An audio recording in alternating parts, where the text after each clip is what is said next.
Olá, muito boa noite. Eu sou Sérgio Della Sávia, professor do Departamento de Filosofia da UFRN. Está começando agora mais um programa Grandes Temas aqui na sua TV Universitária. Falta de identificação com o curso, sentimento de despreparo, dificuldade em conciliar trabalho e estudo, distância entre a casa e a universidade. Estes são alguns dos problemas que estão por trás da evasão no ensino superior. Tema complexo que atinge o cotidiano das universidades.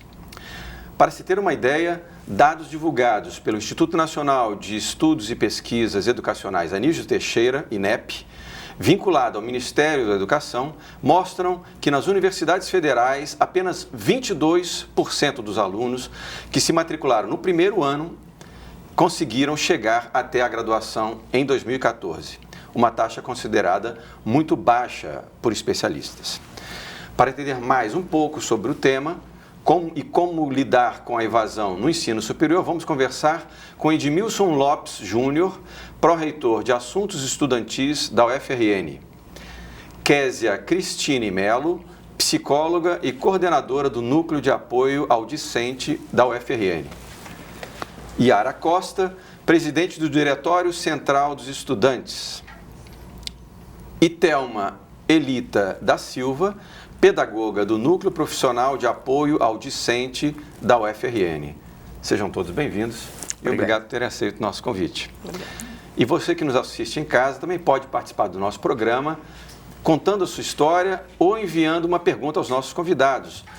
É só entrar em contato pelo número, nosso WhatsApp, 991 93 6032 e participar. Muito bem, Edmilson, colegas, Késia, Thelma, Yara, esse problema é um problema, essa questão é debatida há muitos anos, é um problema recorrente e nacionalmente conhecido, não é? Um problema que volta e meia a gente tem que debater para buscar soluções, não é mesmo, Edmilson? Como é que está essa questão, o enfrentamento dessa questão hoje na UFRN, por exemplo? Olha, é um desafio, especialmente porque a UFRN incorporou a proposta do REUNE, né, o Programa de Reestruturação das Universidades Brasileiras, que implicou no aumento do número de vagas, de cursos, a ampliação da universidade, aquele programa que foi lançado ainda no governo Lula, lá no segundo mandato, ali por 2008, 2009. E isso significou um alargamento muito grande do número de matrículas. Paradoxalmente, e essa não é uma realidade exclusiva da UFRN, mas uma realidade de todo o sistema federal, você amplia a incorporação, né, multiplica o número de matriculados, mas você termina não tendo um sucesso esperado na conclusão, né, e na permanência dos estudantes. Na UFRN, para fazer face a isso, nós, e também beneficiados pelo Programa Nacional de Assistência Estudantil, o PENAS, que foi lançado em 2010, através de um decreto presidencial, nós estabelecemos um conjunto de políticas direcionadas a tentar garantir a permanência e o sucesso dos estudantes, né? Programas de assistência estudantil, como auxílio moradia, alimentação. Esses programas, de algum modo, eles tentam enfrentar esse problema que tem uma dimensão, reconheçamos, uma dimensão estrutural. Quer dizer, se você levar em conta todo o sistema de ensino superior, em 2010 nós tínhamos 10% mais ou menos de evasão, em 2014 esse número foi para quase 35%, 40%. Então, você tem um sistema que incorpora mais, mas ao mesmo tempo tem muita pouca capacidade de garantir a permanência e o êxito do estudante. Esse é um desafio e é algo que a gente precisa conversar e debater aqui. Seguramente. Késia, você é psicóloga e trabalha justamente no setor de apoio aos estudantes e dentre os 6 principais fatores responsáveis pela evasão no ensino superior, um deles é exatamente o problema da identificação com o curso, não é? E várias instituições tentam pensar exatamente um processo de orientação profissional mais eficiente. Você tem identificado isso justamente no seu trabalho? A gente observa que, a partir do SISU, os alunos começam a entrar muito mais por uma questão de o que a nota permite, já que a gente tem uma possibilidade, um leque de opções muito grande, de cursos de graduação na instituição e em outros sistemas institucionais, mas eles, em alguns momentos, a nota que é obtida no Enem tem um determinante muito forte no curso a ser escolhido. E aí, em virtude disso, muitos problemas surgem com a falta de identificação aqui na UFRN. Em virtude disso, a gente começa a pensar que a escolha do curso muitas vezes não está pautada num processo decisório, num processo de autoconhecimento, que é necessário que os estudantes, no momento de uma escolha, de um momento tão decisivo, né, a entrada na idade adulta, possa ter muita consciência de que forma escolher e de como escolher, para que a evasão ou a mobilidade entre os cursos que o SISU nos permite, aconteça com tanta frequência como nós observamos atualmente. Então, é sim necessário um processo de autoconhecimento, de mercado de trabalho, de profissão e de projetos de vida. Né? Pois é, Kézia, mas outro dia, dia desses, eu reencontrei uma ex-aluna minha do curso de Psicologia, e ela entrou na universidade com 16 anos. E ela mesma disse que foi um golpe de sorte, Carol. Disse que foi um golpe de sorte ela ter realmente feito a boa escolha, né? Se formou psicóloga, atua e é muito feliz naquilo que faz. Mas ela falou assim, tinha tudo para não dar certo, né? Porque, de fato, as crianças não têm essa... Né? Crianças, eu digo, né? A pessoa chega muito jovem na universidade, já chega com esse déficit, né? Justamente de maturidade. Então, mais uma vez, a questão da orientação profissional tem que ser suficientemente estruturada para dar apoio nesse sentido, não? Isso. Na verdade, os processos de orientação profissional deveriam ocorrer no ensino médio, né? As escolas pudessem trabalhar de forma, esse processo decisório prioritariamente ao longo do ensino médio. Cada vez mais os jovens entram mais cedo, com menor idade, no ensino superior. Então, tem pessoas que, enfim, ainda entraram, e a gente sabe que existe os 16, 17 anos. É uma fase da vida onde nós temos que tomar algumas decisões, e entre elas a profissão. Né? A geração que chega à universidade atualmente pensa a questão da profissão não só não como algo para a vida toda, não necessariamente como algo para a vida toda, mas nesse processo de amadurecimento da pessoa enquanto ser, é necessário que ocorra, e é num momento muito de transição, né, da fase da adolescência para a fase adulta. E é justamente nesse momento que coincide a decisão da profissão. Perfeito. Yara, você então é presidente do DCE aqui da UFRN, não é? Boa noite a você, obrigado por estar participando conosco aqui. Como é que é isso visto entre os estudantes, né? Porque aí já é o olhar dos estudantes sobre esse problema, né? E vocês vivem isso na pele porque é o futuro, né, de vocês mesmos. E como é que vocês discutem, então, essa questão? Bom, então, meu boa noite a todos e a todas que estão em casa, né? Então, como o Edmilson falou, né, e como a companheira também falou, as duas coisas dá para juntar e vai dar a perspectiva dos estudantes, né?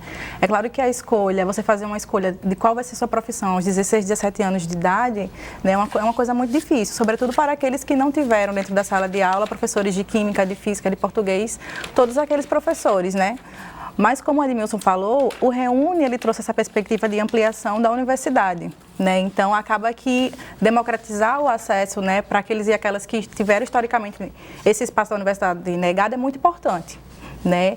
E acaba que, por exemplo, quando eu fiz o Enem, como a gente estava conversando aqui antes, né? Quando eu fiz o Enem, eu entrei num curso que eu não me identificava, né? Tanto é que eu troquei de curso depois, mas estar na universidade me deu também uma sensação de autonomia e de segurança em relação ao que eu tinha, né, no ensino médio, ao fato de eu já estar completando 18 anos. Então, a universidade ela também lhe dá uma sensação de segurança, e as políticas de assistência estudantil são extremamente necessárias para que, né, a permanência ela seja garantida, né? Mas é claro que se houvesse, né, uma educação pública de qualidade, até dentro das instituições privadas de ensino médio, fosse discutida a questão da profissão, né, e não só o fato de você passar no vestibular, mas uma coisa que você se identifica, se isso fosse pensado desse jeito, se a educação ela fosse pensada dessa forma, nós não teríamos esse problema aqui dentro da universidade, né, que é um espaço assim, onde a gente vê que, de fato, é muito importante para os estudantes, sobretudo para aqueles que entraram a partir do Reúne, das cotas, enfim. Perfeito. Daqui a pouco a gente conversa um pouco mais, Tá então, ótimo. Yara.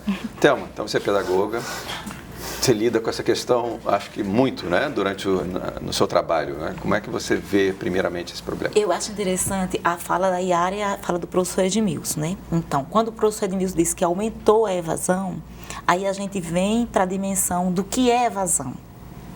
Quando a gente fala de evasão, a gente fala de vida. São pessoas que estão passando por esse processo. Diante desse contexto, dentro da UFRN, o que aconteceu não foi a evasão considerada a evasão real, aquela que o aluno abandona o curso. Essa caiu de 2014 até 2017, esse número tem caído significativamente na UFRN. No entanto, o que é que tem aumentado? A mobilidade, que é a evasão que acontece quando o aluno muda de curso dentro da própria IES, que é o caso da Yara. Esse número tem crescido assustadoramente. Então, isso gera uma perspectiva de que, tanto entre o impacto do que Kézia falou, da profissionalização, da escolha do curso, mas também outros fatores. Né? Dentre esses outros fatores, a gente vê como sucesso essa democratização. Por quê? Porque é melhor que esse aluno entre na universidade, mesmo que ele mude de curso, do que ele ficar fora da universidade, né? E aí, o que a universidade já tem elementos para trabalhar esta mobilidade. Dentre elas, a finalidade da educação superior estabelecida pela IDB, que é você fazer com que a universalização da educação básica. Então, como que a universidade pode estar trabalhando essa questão? Ela pode estar trabalhando as licenciaturas, né? Então, ter esse olhar para a licenciatura, fazer extensão para a educação básica. E o aluno da educação básica, ele também deseja, ele anseia por esse espaço, por essa aprendizagem. No NADIS, a gente tem uma experiência com um projeto Estudar Junto, onde a gente percebeu o impacto da matemática nos cursos do CCSA, por ser um curso, na maioria das pessoas que vêm da educação básica, numa perspectiva que ali é um curso de humanas e esquece a parte aplicada, que inclui matemática. Inclusive, a própria Compev já tem um estudo onde diz que o curso de Ciências Econômicas tem um impacto de resultados parecido com os cursos do CCT, o que demonstra um processo de falha na educação básica em relação à matemática, e a instituição pode trabalhar frente a essas questões. Elementos tem e muito já desenvolvido. Quando a própria UFRN estudou os indicadores da expansão, que ela vem trabalhar aquilo que o professor Edmilson fala, que é a taxa de conclusão, que você vê decaindo de 2014, né? A gente teve um boom em 2012, onde a UFRN alcançou 82,47% de taxa de conclusão. No entanto, ela não se manteve nesse número, né? Então, quando a universidade fez esse levantamento de dados, ela diagnosticou muitas causas.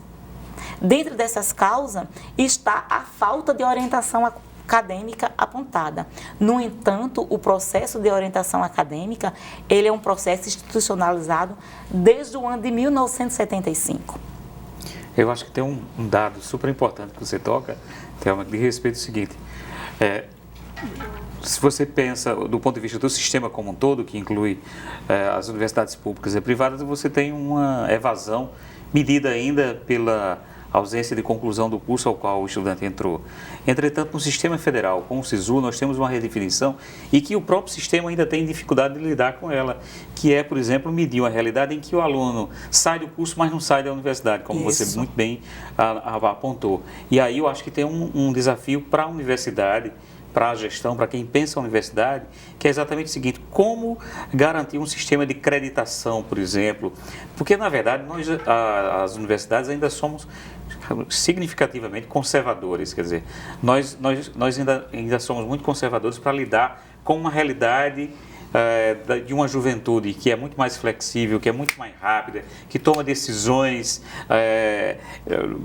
muito mais motivado por um conjunto de outras influências e que, por exemplo, os projetos pedagógicos são muito fechados, a gente tem dificuldade de creditar, por exemplo, o aluno que tem experiências, eu acho que o Sérgio tem experiência internacional, sabe disso. Na Inglaterra o cara entra num curso de psicologia, sai com outra formação e não significa que o cara perdeu, quer dizer, ele vai incorporando saberes e tal. A gente tem uma ideia ainda de formar o profissional dentro da universidade. Isso. Então isso é muito complicado.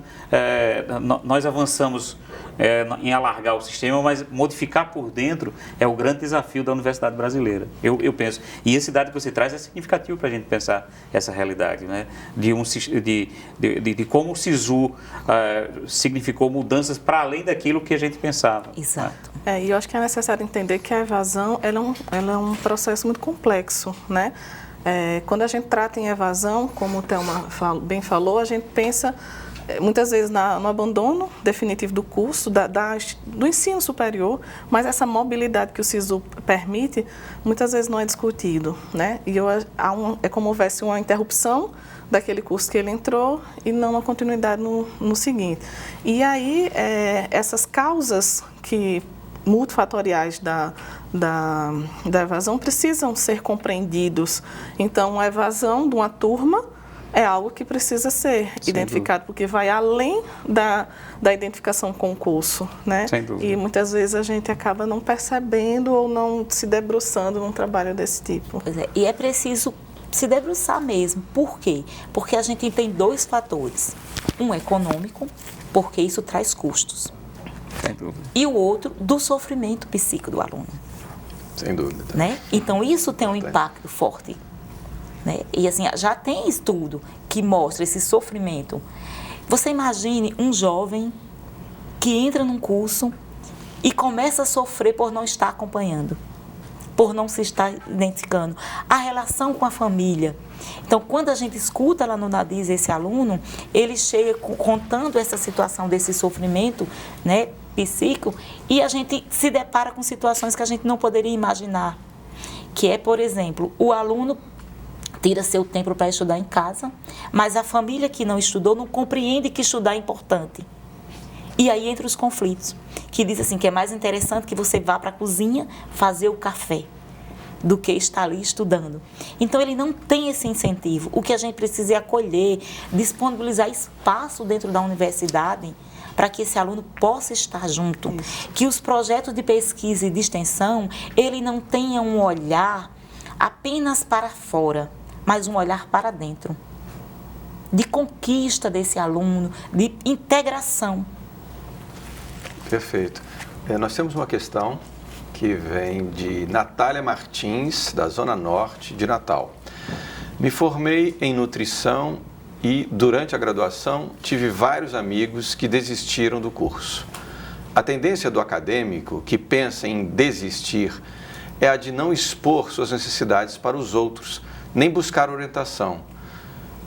Gostaria de saber como identificar esse perfil de aluno desistente. As universidades não deveriam trabalhar com prevenção?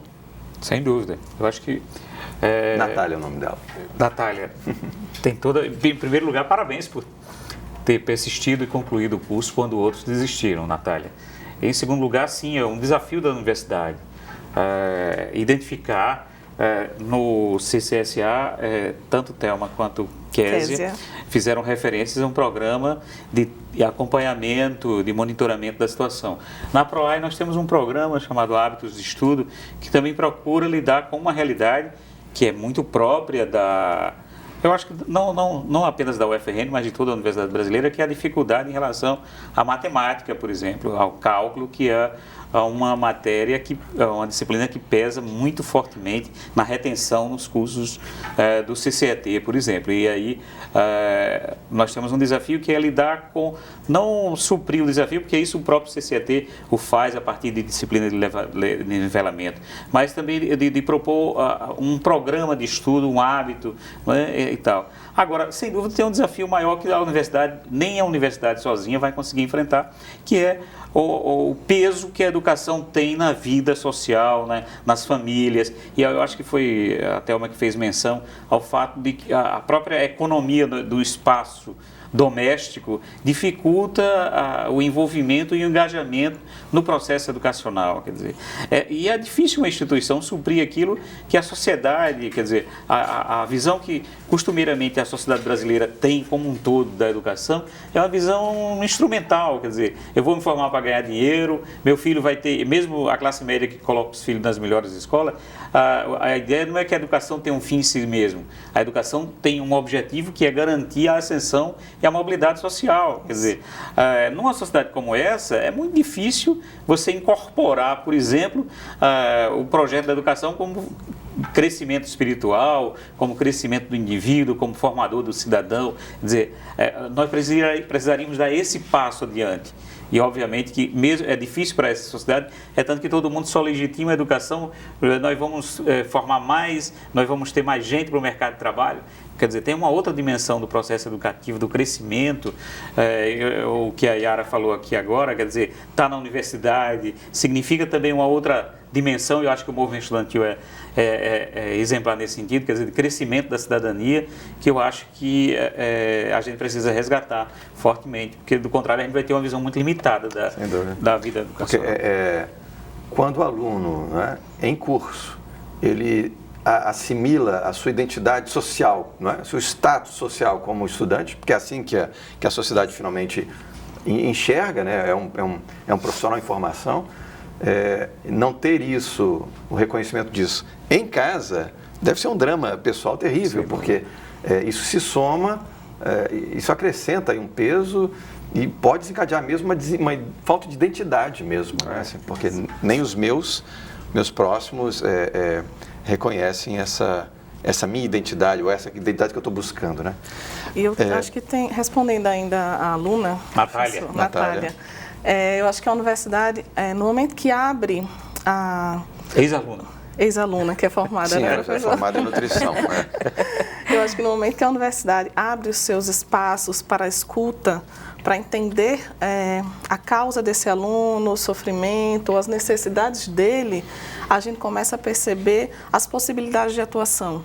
E aí a formação de projetos como esse de hábitos de estudos, projeto Estudar Juntos, projeto de reorientação profissional, um projeto, lá no NADIS nós trabalhamos por linhas de ações que possibilitam... Só uma coisa que você está falando de orientação, eu estava lendo, inclusive hoje, que apenas 8% dos estudantes que terminam o ensino médio têm alguma orientação sobre o que devem ou podem fazer no ensino superior. Quer dizer, então 90% chega aqui sem nenhuma orientação anterior. Se muito chegar, ainda é isso, né, professor? Que nas nossas escutas a gente observa que não se discute, mesmo que seja no ensino médio, nas aulas de filosofia ou sociologia, esses assuntos muitas vezes passam rapidamente, né? É uma coisa muito superficial, onde não há um aprofundamento sobre quem eu sou, o que é que eu quero, quais são os meus projetos de vida, e no sentido assim de orientar, de buscar apoio e levar o aluno a um processo reflexivo, que muitas vezes no ensino médio, se muito na área, na rede particular, é buscar diversos cursos fora para a formação de conhecimento, como a física, a matemática, a química, o português, tivesse um peso muito grande. Kézia apontou uma coisa importante, que é a questão da filosofia. Eu tive uma colega que ensina filosofia no ensino médio, né, em escolas estaduais, e ela diz, eu tenho 9 turmas, 50 minutos em cada turma. O tempo que eu faço a chamada, que eu vou trazer o tempo terminou. Sociologia é a mesma coisa, pessoal. Então, discutir esse espaço. Falta isso para o aluno. Construir um espaço. Falta construir esse espaço. E Natália, ela chega e diz assim, o aluno não tem coragem de procurar. Né? Sim. O aluno não tem coragem de procurar orientação. Então, por isso, e como a universidade pode estar trabalhando essa prevenção?